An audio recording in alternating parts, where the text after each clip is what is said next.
جوج اصابات في المنتخب. الاصابه الاولى ديال مزراوي كي شفتو في المباراه الاخرى ضد كرواتيا.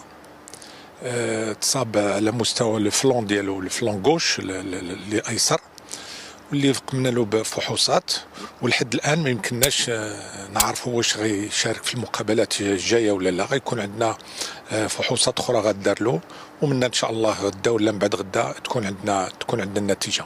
فيما يخص اللاعب اشرف كيف شفتوه في واحد لو سبرينت حس بواحد الالم في الفخذ ديالو وكمل المباراه ديالو.